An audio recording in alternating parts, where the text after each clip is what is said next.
ठीक है, तो याद रखिएगा कि now we are going to learn about the modern period about the Indian history which began with the 18th century after the 1707।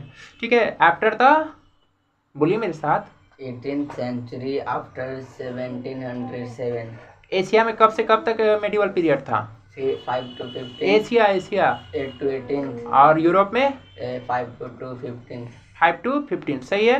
तो याद रखिएगा कि 1707 यानी 1707 सेंचुरी 7 में और 18th सेंचुरी में जब Mughal emperor Aurangzeb breath his last, जब अंतिम सांसें गिन रहा था, the crumbling of the old system give the place new idea and many new powers emerge the political horizon.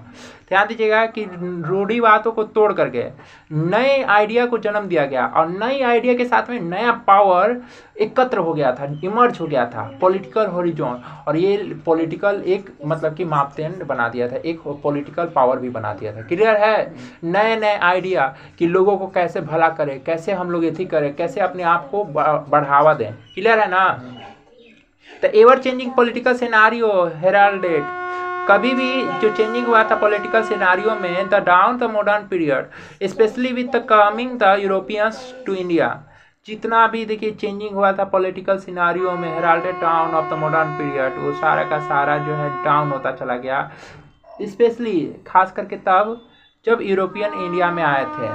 ठीक है ना? यूरोपियन इंडिया में आए थे। कोई दिक्कत है?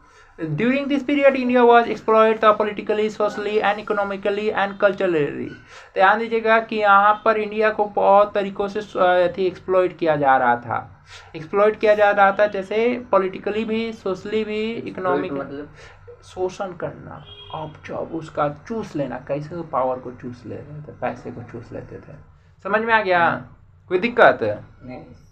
ठीक है, तो economically and culturally the East India company was establish as a trading company. ध्यान दीजिएगा कि जब ईस्ट इंडिया कंपनी आई थी तो वो एस्टैब्लिश हुई थी एज अ ट्रेडिंग कंपनी, यानी कि व्यापार के लिए। कोई दिक्कत है? इसका माल मतलब वहाँ से माल लाएंगे यहाँ पर बेचेंगे, वहाँ से माल लाएंगे यहाँ बेचेंगे। ट्रेडिंग मतलब यही होता है। ठीक है, उठाना बेचना। But it took the advantage of the political instability and gradually took over the control of large part of India in 1858। ध्यान दीजिएगा कि ये जो है एडवांटेज ऑफ पॉलिटिकली इंस्टेबिलिटी, ये क्या हुआ कि यहाँ के पॉलिटिकली इंस्टेबिलिटी को फायदा उठा करके धीरे धीरे, ठीक है, ग्रेजुअली मतलब होता है धीरे धीरे, took over the control of large part of India, क्या कर लेता है? कंट्रोल कर लेता है पूरा का पूरा लार्ज पार्ट ऑफ इंडिया पर। ठीक है, large part of India. In 1858 the power went into the hands of British crown. अब उसके बाद याद रखिएगा, ये मोस्ट इंपॉर्टेंट रहती है, 1707 में क्या हुआ था? New modern. हाँ, लेकिन साथ ही साथ किसका अंत हुआ था? औरंगजेब। ठीक है, 1858 में क्या हुआ?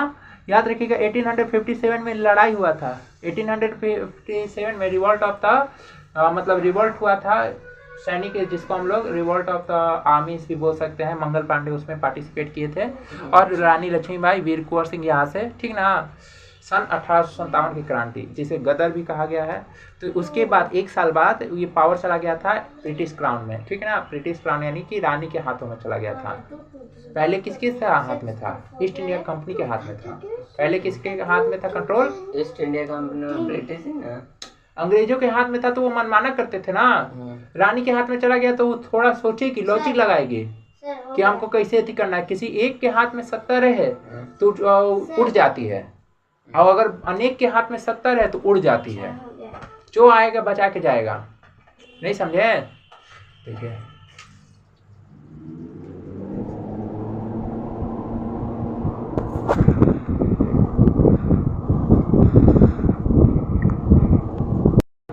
अब तक हम लोगों ने पढ़ा था कि 1858 में क्राउन के हाथों में, यानी ब्रिटिश क्राउन के हाथों में सारा का सारा कंट्रोल चला गया था। ये अच्छा, एक बात बताइए, what's the advantage of and disadvantage of the taking the power of British crown? सोच के बताइए। देखिए, जैसे एक नियम होता है शोषण करने का भी, अगर मान लीजिए एक्सटॉर्शन हो रहा है, किसी का भी एक्सप्लॉयटेशन हो रहा है, एक्सटॉर्शन, एक्सप्लॉयटेशन, हरासमेंट, ये सारे के सारे सिनोनिम्स हैं। ठीक है। तो ये सारी चीज़ें हो रही हैं, तो कहीं ना कहीं अगर नियम बना करके वही चीज़ होगा तो थोड़ा आदमी को लगेगा, पहले से मालूम रहता है तो थोड़ा दुख कम होता है कि आपको दुख आने वाला है, ठीक है। तो वही चीज़ है। अब अगर यहाँ पर हर एक आते जाते लोग अगर आपको दुख देने लगे तो कितना दुख होगा, समझ में आ रहा है ना, बहुत ज़्यादा।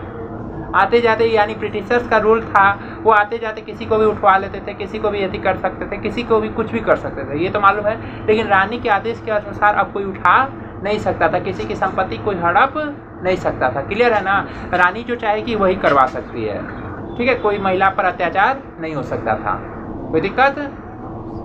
The 19th century witnessed the various measures adopted the East India Company to the extended the consolidate East covered over control over the India, like a military action, introduced the railway, postal service, passing different acts.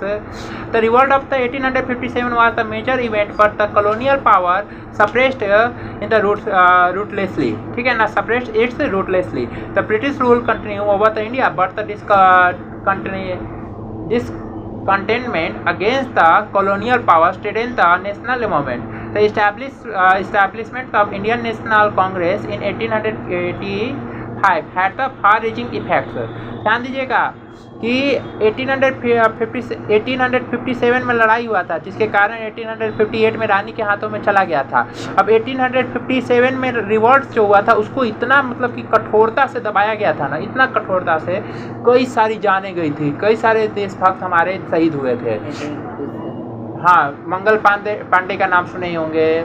फिर उसके बाद में बहुत सारे देशभक्त, रानी लक्ष्मीबाई थी, वीर कुंवर सिंह थे यहाँ पर बिहार से, अभी भी उनका नाम लिया जाता है। ऑफ कोर्स वो लोग हारे थे, तभी तो ये लोग थी हुए। मंगल पांडे अपना छावनी के लिए लड़ रहे थे, उनको फांसी दे दिया गया। 2 लोगों को मारे थे क्योंकि उनको मतलब कि गाय और सुअर का चर्बी से कारतूस बनाया था, उसको दांत से निकालना पड़ता था बंदूक के द्वारा, ठीक है। रानी लक्ष्मीबाई अपना बेटे को अधिकार दिलाने के लिए लड़ रही थी। वीर कुंवर सिंह अपना एथी को लिए लड़ रहे थे। उधर हाँ, ये पूरा नहीं, कॉलेज नहीं, पूरा क्षेत्र उनका था, बिहार उनका था, ठीक है। ये पूरा बिहार उनका था, तो वो बिहार के लिए लड़ रहे थे। रानी लक्ष्मीबाई अपना क्षेत्र के लिए, मंगल पांडे अपना क्षेत्र के लिए। स्टेट डिवाइड था, राजा डिवाइड थे, राजाओं की रानियां, बिहार, झारखंड, महाराष्ट्र सब अलग अलग था, ठीक है। और सब पर ब्रिटिशर्स का डायरेक्टली और इनडायरेक्टली रूल करते थे। वो लोग राजा से पैसा मांगते थे कि मनी दीजिए, मनी, बात समझ में आया। राजा से पैसा मांगते थे, उसके बिहाफ पर वे लोग काम करते थे, कोई दिक्कत। अब उनके इंफ्रास्ट्रक्चर को ये लोग रिसोर्सेज को यूज करते थे, ठीक है। 1857 was the major event but the colonial power suppress the ruthlessly the Britishers rule continue over India but the discontentment against the colonial power strengthened the national movement. The establishment of the Indian National Congress in 1885 had the far-reaching effects. 1885 में बहुत दूर तक इसका effect देखने को मिला था। क्या समझ में आ गया ना, बहुत दूर तक इसका इफेक्ट देखने को मिला था। Major event that occurred in the history of India in the 20th century were the partitions of Bengal.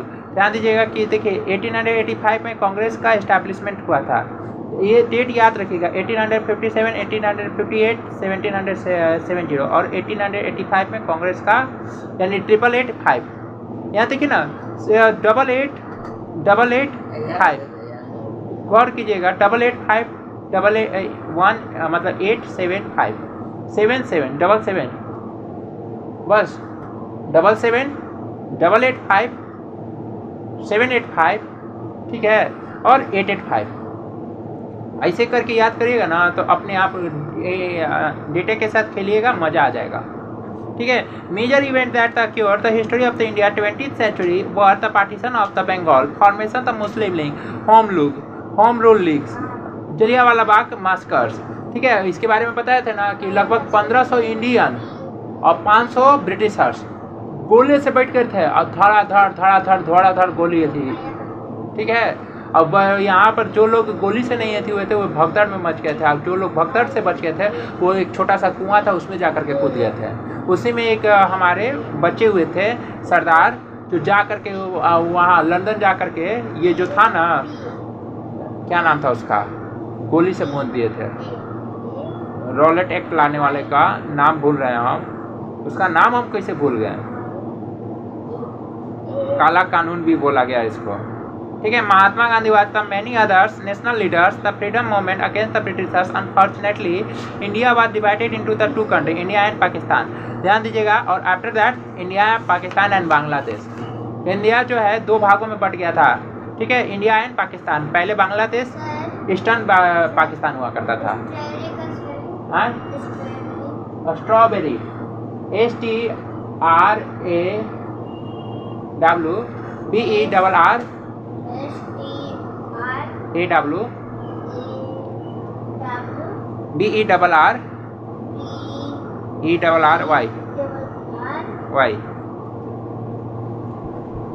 ठीक है। कोई दिक्कत है यहाँ तक?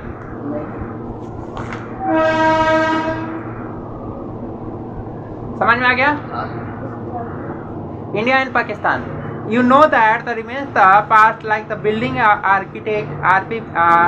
artifact, inscription, books and other document are the great help the instruction reconstructing the history of the ancient and medieval period. History of the ancient and medieval period. Let us have a look at the sources of information of the modern Indian history which are preserved in archive.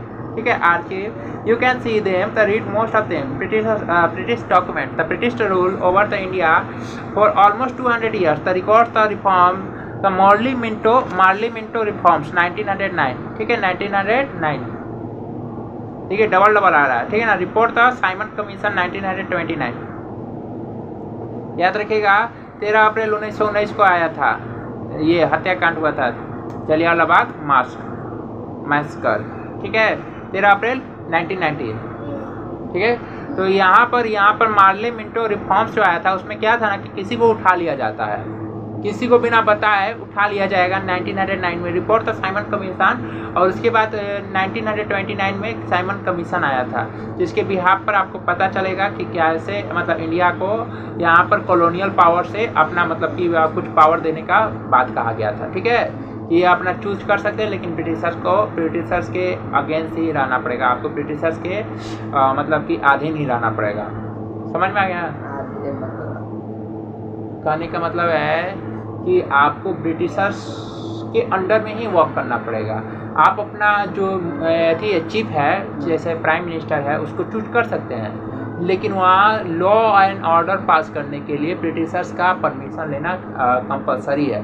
आपको जो चाहिए आप लिख करके भिजवा दीजिए, लेकिन हम साइन करेंगे तभी हमारा अथी होगा, मतलब ये रूल नियम होगा। डॉक्टर भीमराव बनाए संविधान कॉन्स्टिट्यूशन ना, तो वो ब्रिटिशर साइन करके गए थे कि अब इंडिया का जो है इंडिया के लोगों का ही इस पर साइन रहेगा। इंडिया के जो रिप्रेजेंटेटिव हैं वही इसमें नियम को चेंजेस कर सकते हैं, हम लोग इससे कोई अथी नहीं है। बात समझ में आ गया ना? द गवर्नमेंट, ठीक है, the government of India is the 1935 etcetera are the important sources of information. They tell us about the condition of the people as the administrative of the time. Similarly, we get a lot of information from the various bill, like Livered Bill, Arms Bill, etc. were passed by the British Parliament. ठीक है, India Act the 1935 etc. are the important sources of the information. They tell us about the condition. वो condition को बताते थे, ठीक ना। यहाँ पर यही बात बोला गया है, इंडिया एक्ट लाया गया था। कब आया गया था? 1935 में। इंडिया एक्ट में क्या हुआ था बताया गया था कि कैसे आप यहाँ पर कर सकते हैं, कैसे आप चीफ को चुन सकते हैं, नियम को बना सकते हैं, नियम लेकिन हम ही पास कर सकते हैं। 1935 हाँ, आज़ादी यही समय मिल जाता, ठीक है। Are important sources of the information, they tell us about the condition of the people as well as the administration of the time.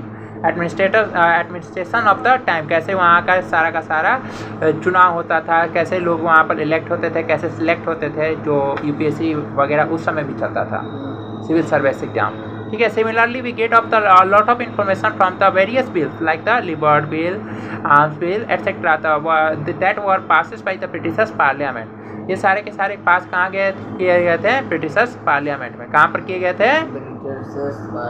Books, many books were written and printed during the periods, इस समय बहुत सारी किताबें छापी गई थी। They were preserve in the public and private library. ठीक है, ये कहाँ पर किए गए हैं? प्रिजर्व किए गए प्राइवेट और पब्लिक लाइब्रेरी में। Most of the books and the Anand Math by the Bankim Chandra Chattopadhyay. ठीक है, my experiment with the truth Mahatma Gandhi. देखिए बहुत सारे किताब जो हैं बंकिम चंद्र का है आनंद मठ में, और महात्मा गांधी का है माई एक्सपेरिमेंट द ट्रुथ। सच के साथ एक्सपेरिमेंट किया था इन्होंने कि सच बोल करके देखते हैं क्या क्या हानियाँ या कमियाँ हो सकती हैं। बात समझ में आया? Unhappy Indian by Lala Lajpat Rai etcetera are available even the now as they have been reprinted from time to time. देखिए लाला लाजपत राय का भी वहाँ पर यही था कि क्यों वह नाखुश है भारतीय, और सारे के सारे जो है यहाँ पर रिप्रिंट भी किया गया है टाइम टू टाइम। क्या किया गया है? They are an important sources of information of the modern period. देखिए रिप्रिंट, हाँ फिर से कहा है कि जो टाइम है 200 साल is the huge of time. अभी भी 100 साल हो रहा है ना जी, आज़ादी को लगभग 70 से 75 साल होने चुका है, तो ये बहुत ज़्यादा टाइम है। और यहाँ पर कागज़ की वैलिडिटी लगभग 5 से 10 साल की होती है। 5 से 10 साल में किताब एथी हो जाता है। और ये इस कागज़ की वैलिडिटी में सपोज कीजिए कि 10 साल है, 15 साल है, तो प्रिजर्व रहेगा थोड़ी ना, फिर भी लगेगा दिमाग भाई। कोई भी चीज़ अगर प्रिजर्व भी रहा, थोड़े ना हम इसको मम्मी बना करके मसाला में डाल दे रहे हैं। ठीक है, तो ये कागज़ है, कागज़ की वैलिडिटी होती है, काहे कि इस पर टेम्परेचर का इम्पैक्ट होता है, प्रेशर का इम्पैक्ट होता है। प्रिजर्व भी करके रखिएगा तो आप कोल्ड कंडीशन में रख नहीं सकते हैं। कितना हो तो टेम्परेचर पर उस पर इम्पैक्ट डालेगा ही डालेगा, कितना हो तो उसका छपाई उड़ेगा ही उड़ेगा। बस समझ में है ना? अब मेन कंटेंट का, लिखा हुआ कंटेंट का वैल्यू है। मान लीजिए आज हम कोई कहानी लिखती हैं, फ्यूचर में उस कहानी का कीमत भी तो होगा। अगर उस पर डॉक्यूमेंट्री साइन कर दिया, मूवी बनाया गया, या फिर लोगों को सुनाया भी गया, जितने लोग उससे इंगेज हो गए उस कहानी की एक वैल्यू होगी। बात समझ में आ गया ना? तो कंटेंट को प्रिजर्व करना बहुत ज़रूरी होता है। कोई दिक्कत?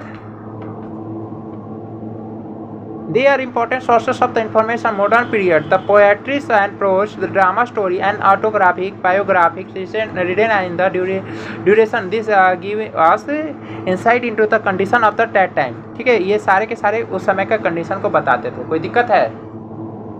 Letters, writing, speech, etc.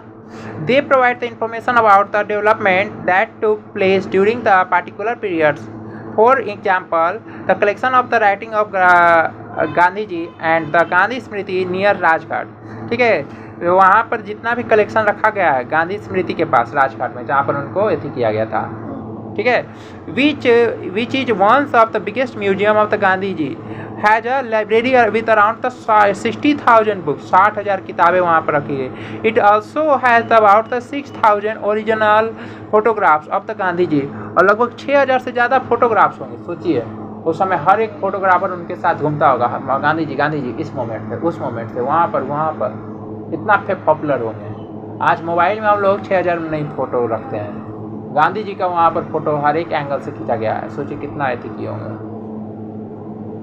Freedom is our birth right, ये इन्होंने कहा था कि जन्मसिद्ध अधिकार है हमारा। क्या? स्वतंत्रता हमारा जन्मसिद्ध अधिकार है। ठीक है, स्वतंत्रता हमारा। The slogan given by the बाल गंगाधर तिलक। ठीक है, ये स्लोगन किसके द्वारा दिया गया था? बाल Gangadhar. And the call given by the Netaji Subhash Chandra Bose, you give me blood and I will give you freedom. ठीक है, देखिए बाल गंगाधर तिलक द्वारा दिया गया था कि जन्मसिद्ध अधिकार हमारा क्या है? स्वतंत्रता हमारा आवर बर्थ राइट। ठीक है, freedom is our birth right. उसके बाद सुभाष चंद्र बोस द्वारा क्या दिया गया था? तुम मुझे खून दो, मैं तुम्हें आज़ादी दूंगा। You give me blood and I will give you freedom. ये क्या स्लोगन है? तुम मुझे खून दो, मैं तुम्हें। जैसे हुआ क्या था ना कि जापान, जर्मनी, यहाँ पर 1944 तक सेकेंड वर्ल्ड वार चला था। 1945 में ये ख़त्म हो गया था। स्टार्ट कब हुआ था? सेकेंड वर्ल्ड वार 1939 से स्टार्ट हुआ था। ठीक है, फर्स्ट वर्ल्ड वार 1914 से स्टार्ट हुआ था, 18 में गया था। बनाना येलो, ग्रीन भी होता है बनाना, येलो भी होता है। ठीक है। तो याद रखिएगा कि वहाँ पर जो थे ना इंडियन, वहाँ पर जापान में फंसे हुए थे सोल्जर्स। जैसे मान लीजिए कि जो ब्रिटिशर्स थे एक्सिस, और आपको आगे पढ़ना है एक्सिस और ये हमारा मतलब दो पावर्स के बीच में लड़ाई हो रही थी, जिसमें थे रसिया, इंग्लैंड, अमेरिका, फ्रांस, और ये सब एक तरफ थे, ठीक है। उधर था हमारा जर्मनी, जापान, ठीक है, ये सब एक तरफ थे, जर्मनी जापान एक तरफ थे। तो यहाँ पर वर्ल्ड वार सेकेंड में इंडिया से भी तो कुछ लोग गए थे, क्योंकि ब्रिटेन के अंडर में थे हम लोग, ब्रिटेन के अंडर में थे, मतलब बहुत सारे लोग गए थे, ब्रिटेन के अंदर में थे ना। तो ब्रिटेन से उठा करके, इंडिया से उठा करके ब्रिटेन कहा कि चलिए हम आपके परिवार का ख्याल रखेंगे, आप सोल्जर्स हैं, आप लोग हमारे साथ चलिए, ठीक है। तो उन लोग गया वहाँ पर, चूँकि जापान उस समय बहुत हावी हो रहा था। तो जापान जर्मनी में क्या हुआ कि वहाँ पर लोगों को, मतलब जो थे सोल्जर्स थे, उनको जेल में कर दिया गया। अगर जापान उस समय 1944 तक वो लोग बहुत हावी हो रहा था, ठीक है, ठीक है। 1945 में ना ये थी एटॉमिक मतलब वर्ल्ड वार हुआ था, अमेरिका द्वारा परमाणु बम गिराया गया, डंप किया गया। तब उसके बाद 45 में जापान सिलेंडर बोला, फिर उसके बाद जर्मनी में हिटलर अपने आप को गोली मार लिया, ठीक है। हाँ, हिटलर के बारे में नहीं जानते हैं?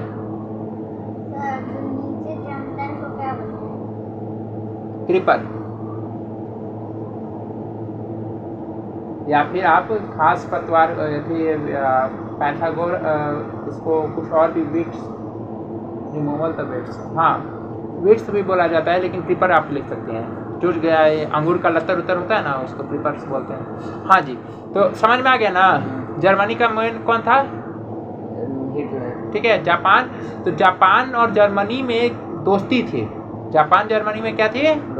दोस्ती थी। तो वो लोग क्या किए थे कि सारे के सारे जितना भी इंडियन थे या अदर स्टेट से, अदर कंट्री से आए थे, तो उन लोगों को, सोल्जर्स को कर लिए थे बंदी, क्योंकि हावी हो रहे थे, बंदी हो पकड़ लिए। अब बोले कि या तुम हम लोग की तरफ से लड़ो या फिर मरो।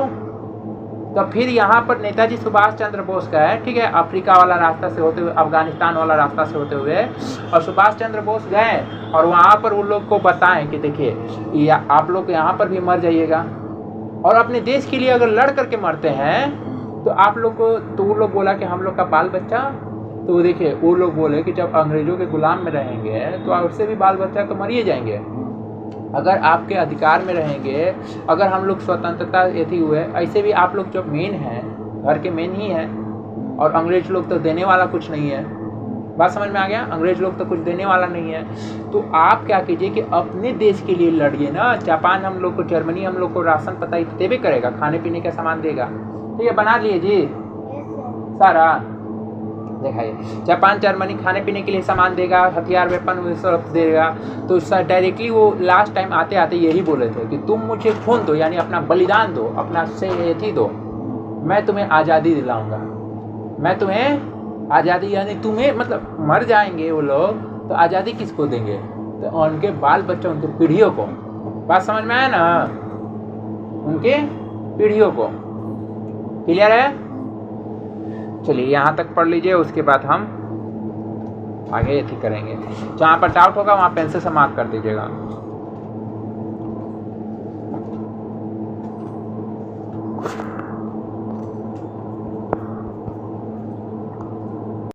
Thank you. The Britishers passed the Vernacular Press Act in the 1878 to repress the anti-government writing and the propaganda. ध्यान दीजिएगा कि जो ब्रिटिशर्स थे वो वर्नाकुलर पास एक्ट किए थे। वर्नाकुलर पास का मतलब होता था जो भी एंटी गवर्नमेंट मूवमेंट होते थे, अगर कोई राइटिंग लिख रहा है या फिर कोई भी ऐसा प्रोपेगेंडा फैला रहा है तो उसको उसका वाट लगा दिया जाएगा। ठीक है, कब लगाए थे? तो 78 में। 57 में ऐसी हुआ था 1878। ठीक है, Indian newspaper that distribute the Britishers administration were the Som Prakash. किसके द्वारा यही हुआ था? सोम प्रकाश, सुभाष समाचार, होलीसार पत्रिका, होलीसार पत्रिका, अमृत बाजार पत्रिका, भारत मेहर और ढाका प्रकाश, सिद्धारणी, भारत संस्कार एटसेट्रा। ये सारे के सारे इंडियन न्यूज़पेपर थे। क्या करते थे? इंडिया न्यूज़ और ये क्या करते थे कि इंडिया सरकार के बारे में लिखते थे, सरकार के बारे में, ठीक है।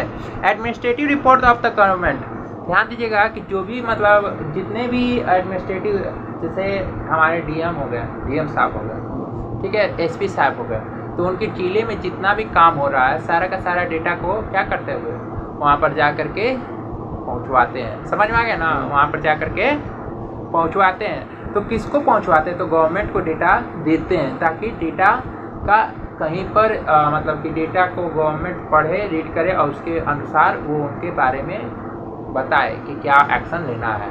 कोई दिक्कत है?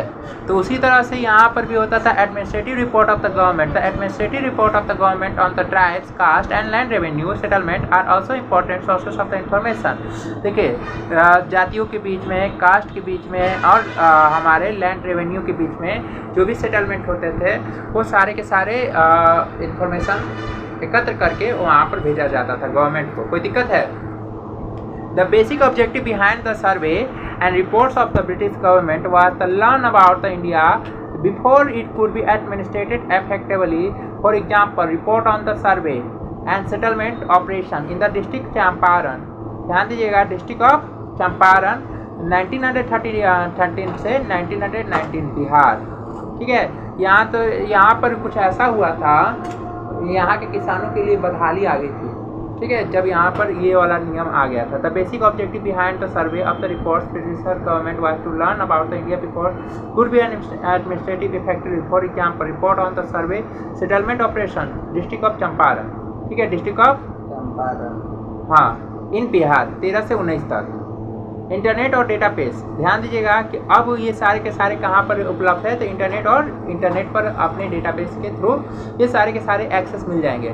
जितना भी आपका लिखा पढ़ी है और सारा का सारा जो भी अंग्रेजों का बनाया हुआ था नियम, वो इंटरनेट पर अवेलेबल है। आप जाकर के लाइब्रेरी में पढ़ सकते हैं, इंटरनेट लाइब्रेरी में पढ़ सकते हैं। कोई दिक्कत है? इंटरनेट और database the like the digital south Asia library, the British library, oriental and India office collection of the provide us the lot of information. A digital library is the collection of the document is an organized electronic form available on the internet or on the suitable electronic storage device the coded from. Depending on the specific library, a user may be able to access magazine, articles, books, papers, image, sound, file और videos. देखिए, जो भी गांधी जी का photo video था, लिखा हुआ किताब था, सारे के सारे इंटरनेट पर डिजिटल लाइब्रेरी में उपलब्ध है। कुछ को आप एक्सेस कर सकते हैं, कुछ को आप एक्सेस विकिपीडिया देखिए, कुछ जो है उसको सेव करके रखा गया है ताकि नॉर्मल लोगों के पहुंच से बाहर रहे। कोई भी देगा तो फोन से नहीं देगा, तो कौन करेगा? यूट्यूब पर वीडियो अपलोड किए हैं, 3 चरण आता है, पब्लिक, प्राइवेट और एक होता है अनलिस्टेड। अनलिस्टेड, पब्लिक, प्राइवेट, हाँ। तो लिखवाते हैं पब्लिक, प्राइवेट, अनलिस्टेड है, बता रहे थे।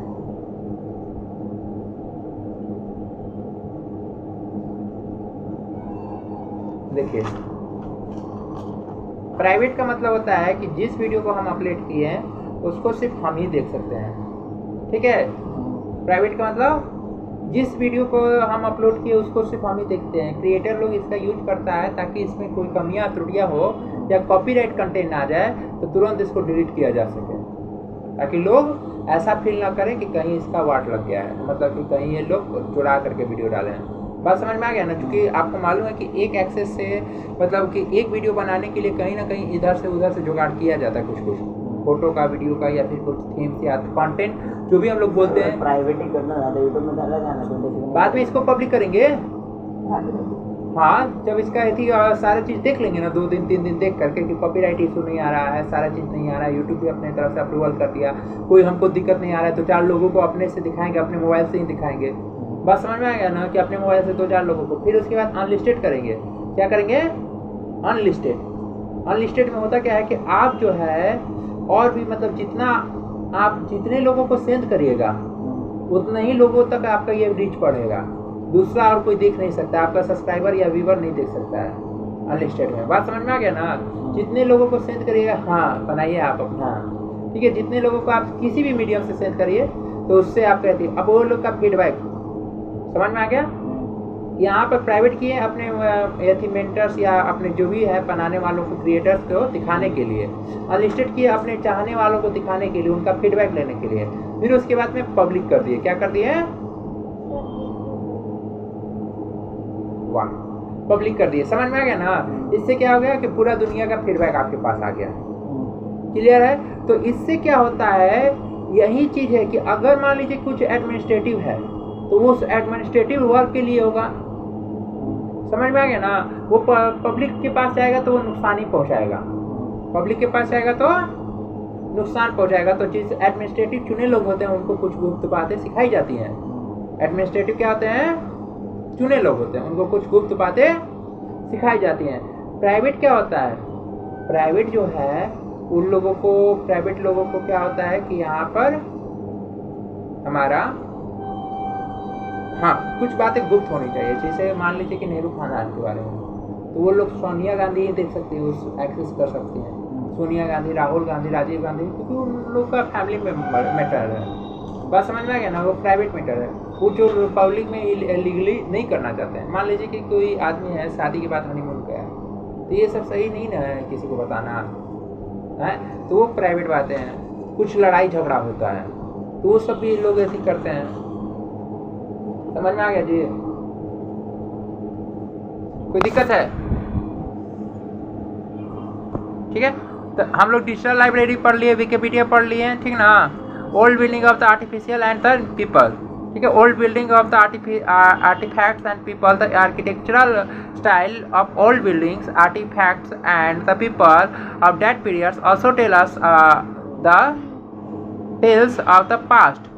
Many peoples who participate the freedom of struggle, ठीक है, बहुत सारे पीपल जो हैं फ्रीडम ऑफ स्ट्रगल में पार्टिसिपेट किए थे। आंसर तो important changes the share their experience which throw light of the life, ठीक है, जिन्होंने अपना मतलब कि जीवन में ज्योति देखा, उन्होंने अपना एक्सपीरियंस को शेयर किया। The people and the condition that existence, उस समय की क्या दशा थी, क्या समझ में आ गया? कोई दिक्कत है? तो इतना आज के लिए काफ़ी है।